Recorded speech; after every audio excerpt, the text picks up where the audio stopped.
Hey everyone, Chris from Full Battle Jacket here, and today I wanted to make this video to discuss the reasons PS5 hasn't sold out yet. Is the console a failure out of the gate, or could there be other reasons why it's still readily available to anyone who wants to purchase one? Now before we get into the topic, please consider liking the video, share it with your friends, and subscribe to my channel if you're new. Thank you for supporting my content. As we know, the pre-order window for the PS5 Pro and PS5 30th anniversary bundles went live on September the 26th.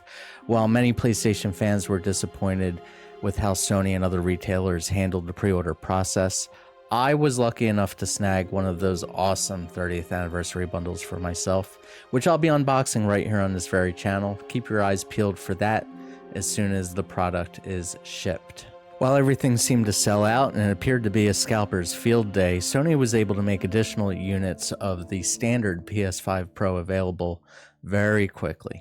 As a matter of fact, you can go to direct.playstation.com right now and bag yourself a PlayStation 5 Pro console. The units are readily available. The discourse and sentiment online seems to be that the PS5 Pro isn't selling very well and that the market has roundly rejected its $700 price point.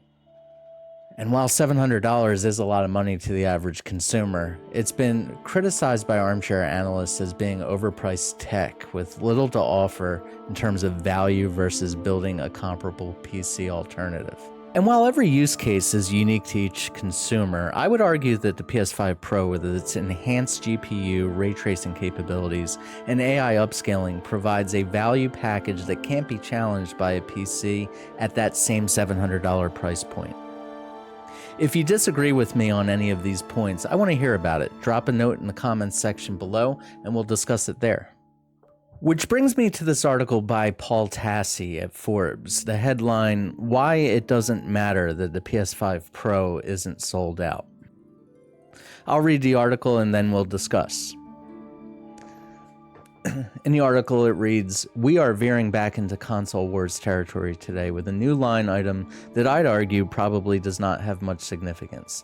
The Verge's Tom Warren shot to the top of Reddit with a tweet noting that the $700 PS5 Pro is not sold out in either the US or UK, meaning it won't exactly be hard to come by for the holiday. It is true, I can buy one myself from Sony Direct as we speak. Many are using this to indicate that demand for the console is low and the price point plus limited upgrades shown through the demonstration has been something of a failure. But we have to look at this in a broader context."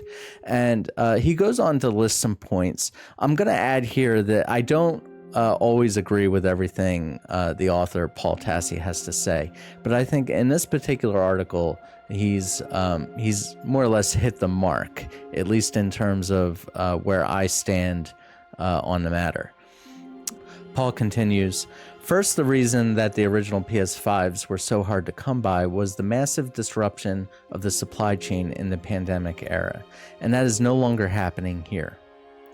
Second, it's a device with a limited audience, which has always been true for mid-gen upgrades, and we have no idea what the limit on console supply even is. Whether it's a lot or a little, so whether it's sold out or not really does not mean much unless we know exact numbers or Sony's internal forecasts. It could have sold out at 50,000 units or not sold out at 400,000 units. We have no idea."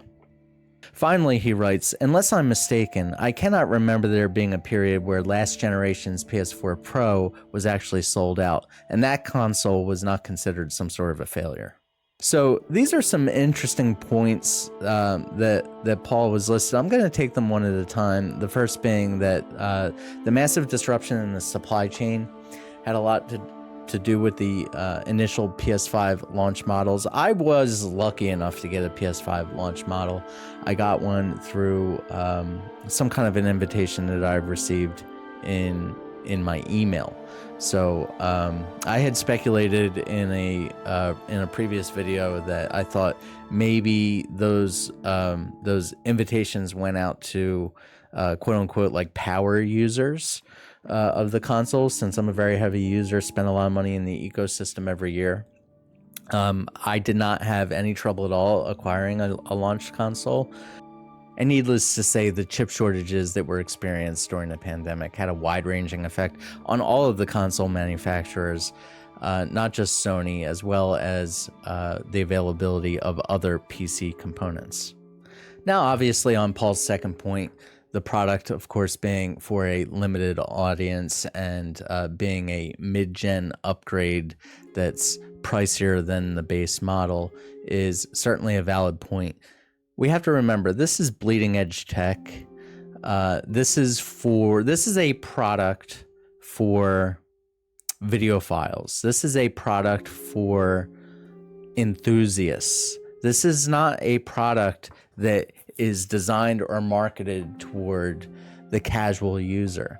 Consumers who are interested in the PS5 Pro specifically want to capitalize on fidelity and frame rate, something that couldn't be achieved on launch models. Fans of Final Fantasy VII Rebirth, if you know, you know. I also agree with Paul's final point here, being that the PS4 Pro didn't actually sell out at launch.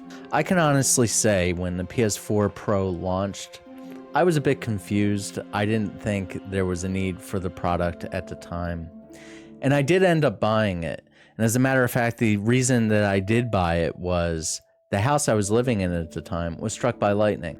And when the house was struck, the electrical surge fried my television, my PlayStation, the whole bit. I ended up going out and I bought a beautiful 65-inch OLED 4K TV.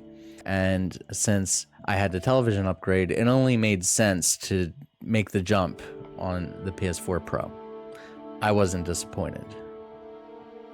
And so the article continues. Mainly, I think people are remembering the original scramble for the PS5, where it was sold out for ages, though it was due to it being new generation in the midst of massive supply issues, and B, the recent attempt to get the 30th anniversary limited hardware, which is limited, unlike the base PS5 Pro.